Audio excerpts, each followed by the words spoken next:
Jésus est le temple, pas Dieu lui-même, la plus grande confusion du christianisme. Prenez un instant, levez les yeux vers le ciel, regardez cette immensité sans fin, cette architecture cosmique, ce silence infini, profond, absolu. Ton regard reviendra vers toi, frustré, dépassé, impuissant. Car celui qui est à l'origine de cette création ne peut pas être limité, localisé, circonscrit. Et pourtant, des hommes dans leur quête de certitude ont réduit Dieu à une image, à un visage, à un homme. Ils ont dit « Voici Dieu en chair et en os, voici Jésus, et il est Dieu ». C'est ici que commence l'une des plus grandes confusions de l'histoire religieuse de l'humanité. Jésus est né, comme tout homme, d'une femme, d'un ventre. Il a crié à la naissance, pleuré, bu le lait de sa mère. Il a grandi, il a appris à marcher, à parler. Il a reçu une éducation. Il a obéi à ses parents. Est-ce que Dieu, le créateur de l'univers, apprend, grandit, dort, mange ou se fatigue? Même dans les évangiles, Jésus prie. Il pleure. Il doute. Il demande que cette coupe s'éloigne de lui. Il dit « Non pas ma volonté, mais la tienne ». Cela ne choque personne. Pourquoi un Dieu prierait-il un autre Dieu s'il est lui-même Dieu? L'un des messages les plus mal compris de la Bible se trouve dans cette vérité fondamentale. Dieu a fait de Jésus son temple, pas son égal, pas lui-même, mais son temple, son messager, sa bouche, son serviteur. Cela, Dieu l'a annoncé bien avant la naissance du Christ, dans le livre de Samuel. À Nathan, Dieu dit « Je te bâtirai une maison, un temple, non fait de main d'homme » 2 Samuel 7,13. Ce temple, ce n'est pas un bâtiment, ce n'est pas une construction humaine. C'est un homme purifié, sanctifié, choisi pour héberger la parole de Dieu. Jésus lui-même n'a-t-il pas dit « Le Père qui demeure en moi, c'est lui qui fait les œuvres » Jean 14,10. « Je ne fais rien de moi-même. Je suis venu non pour faire ma volonté, mais celle de celui qui m'a envoyé. » Cela veut dire quoi? Cela veut dire que Dieu agit à travers Jésus, par Jésus, en Jésus. Mais Jésus n'est pas Dieu. Il est le canal, le réceptacle, le temple vivant. Attribuer directement la divinité à un homme né de chair, voilà ce qui choque profondément les autres cercles religieux. Pour les Juifs, pour les musulmans, pour les philosophes monothéistes, c'est une forme de blasphème. C'est l'une des raisons majeures pour lesquelles le message du Christ est rejeté, voire combattu, parce que le discours qu'on leur propose nie l'unicité du Dieu invisible, parce qu'on leur demande de croire que l'infini est devenu fini, que l'immortel est devenu mortel, que l'invisible est devenu visible, que Dieu est devenu un homme. Mais même au sein du christianisme, ce point divise. Le concile de Nicée, les querelles théologiques, les schismes, les hérésies, tout cela repose sur cette question centrale. Jésus est-il Dieu? Et pendant ce temps, on imprime des images, des représentations, des tableaux, des films. Chaque pays a son Jésus. Blanc aux yeux bleus, noir, asiatique, métissé. Le problème? Ce ne sont pas des représentations de Dieu. Ce sont des représentations d'un acteur. Parfois même, l'acteur lui-même a demandé que son image ne soit plus utilisée dans les églises. Est-ce cela, le message de Dieu? Un poster d'un acteur dans un salon? Dans Jean 10,30, Jésus dit « Moi et le Père, nous sommes un ». Mais que veut dire être un? Lui-même le précise, plus loin, en priant pour ses disciples. « Père, je te prie que tout soit un, comme toi et moi sommes un. » Jean 17,21. Donc être un, ce n'est pas être la même personne. C'est être en accord, fusionné dans la même volonté, connecté spirituellement. Alors, si Jésus prie pour que ses disciples soient un comme lui et le Père sont un, cela signifie que cette unité n'est pas une fusion d'essence divine, mais une unité d'esprit, d'obéissance, de foi. Jésus n'a jamais demandé à être adoré. Il a toujours pointé vers le Père. Le Père est plus grand que moi. Le seul vrai Dieu, c'est le Père. Tu adoreras le Seigneur ton Dieu et lui seul tu serviras. Son message était simple, « Je suis le chemin ». Un chemin n'est pas une destination. Jésus n'est pas la fin. Il est le passage vers Dieu, pas vers lui-même. Mais les hommes ont confondu le doigt qui montre la lune avec la lune elle-même. Dieu est invisible, incomparable, au-dessus de toute chose.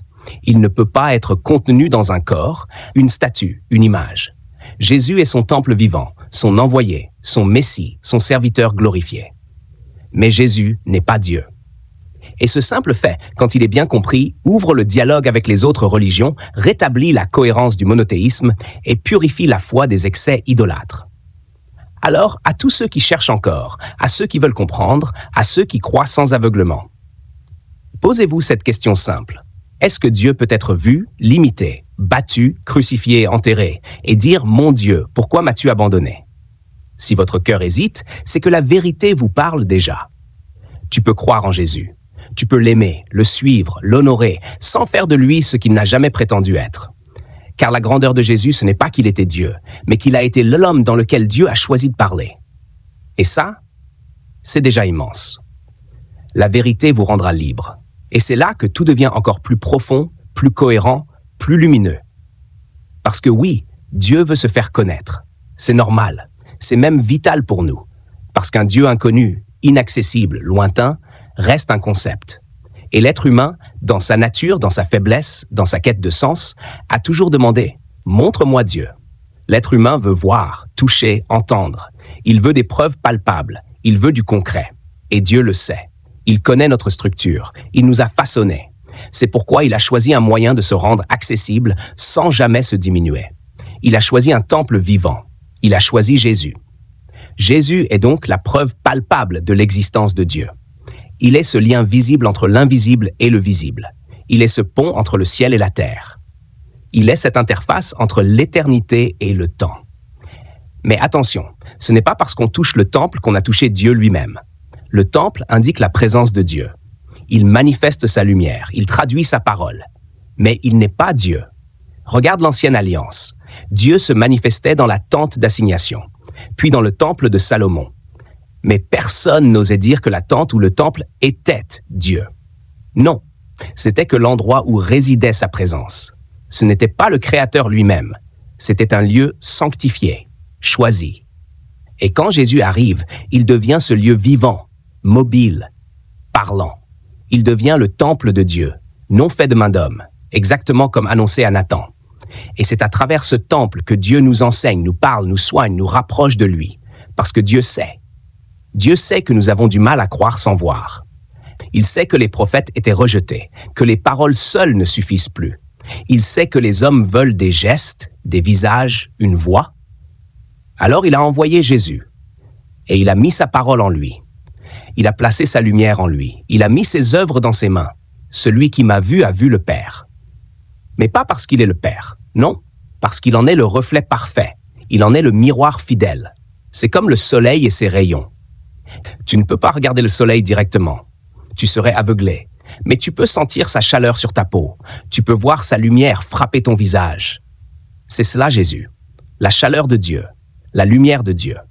Mais il n'est pas le soleil. Il en est l'émissaire. Si Dieu n'était pas passé par un temple comme Jésus, il serait resté incompris, lointain, inaccessible. L'humanité ne l'aurait jamais approché.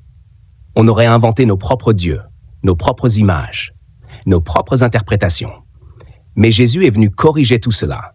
Il a dit « Voici ce que Dieu attend de vous. Voici comment il vous aime. Voici sa miséricorde. Voici son autorité. » Il a parlé en son nom, jamais à sa place. Il a agi par son autorité, jamais comme s'il était l'auteur lui-même. C'est une nuance subtile, mais fondamentale. C'est pourquoi Jésus prie. C'est pourquoi il obéit. C'est pourquoi il dit toujours « Mon Père » et jamais « Je suis le Père ». Il fait une distinction claire, une hiérarchie limpide. Même dans l'Esprit Saint, il dit « Le Père vous l'enverra en mon nom ». Tout vient du Père. Jésus est le canal, le chemin, jamais la source. Le canal transmet, mais n'invente pas. C'est cette compréhension-là qui doit aujourd'hui être restaurée.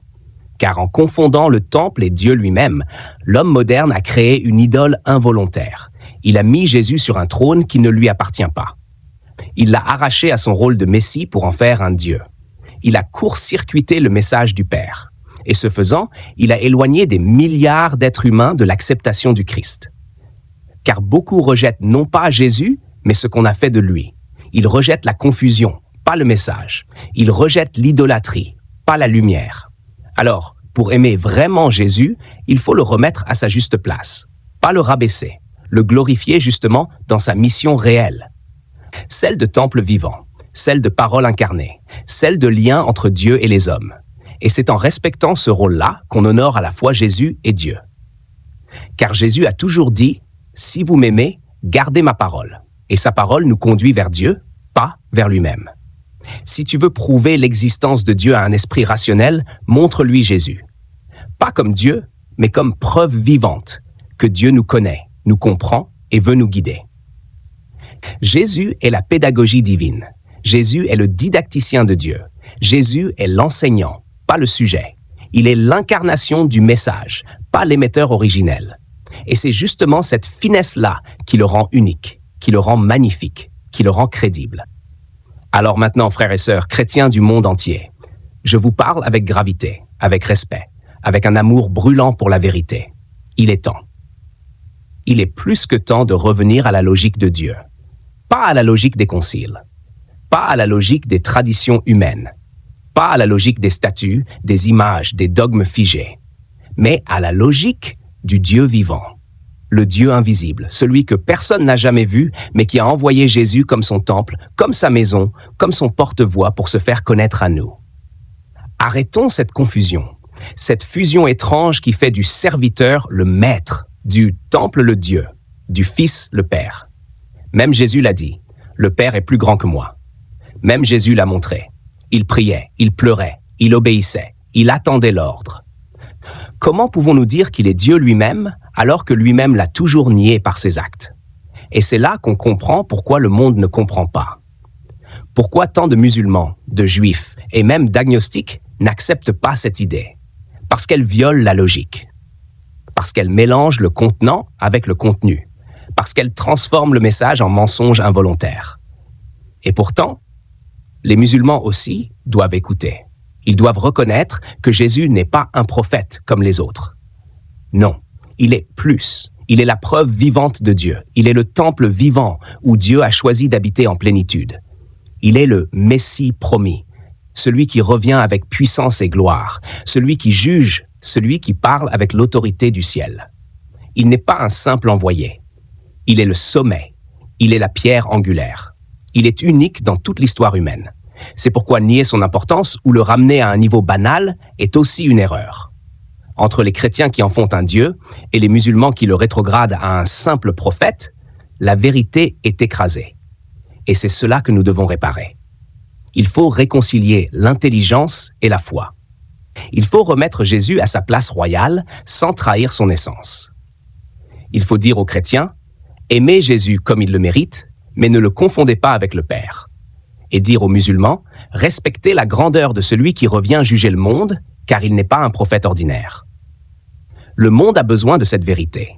L'unité viendra non pas par les compromis creux, mais par la vérité retrouvée. Une vérité simple, profonde, belle. Dieu est un, invisible, éternel. Jésus est son temple vivant, son Messie glorieux, son Fils spirituel, son envoyé unique, celui par qui il nous parle. Et l'Esprit Saint est son souffle, sa force, sa présence agissante parmi nous. Alors oui, il est temps de se lever, de ne plus avoir peur de dire les choses, de ne plus répéter sans réfléchir, d'ouvrir les Écritures, de prier, de méditer, de questionner, de rechercher la lumière, car la vérité n'a jamais peur de la réflexion. Elle s'y révèle, elle s'y purifie. Jésus est grand, très grand. Mais sa grandeur vient du fait que Dieu habite en lui et non du fait qu'il est Dieu lui-même. Et c'est parce qu'il a parfaitement accompli cette mission, être le temple du Dieu vivant, que nous devons l'aimer, l'écouter, le suivre et l'honorer. Mais attention, honorer le temple ne veut pas dire confondre le temple avec Dieu. C'est là toute la sagesse.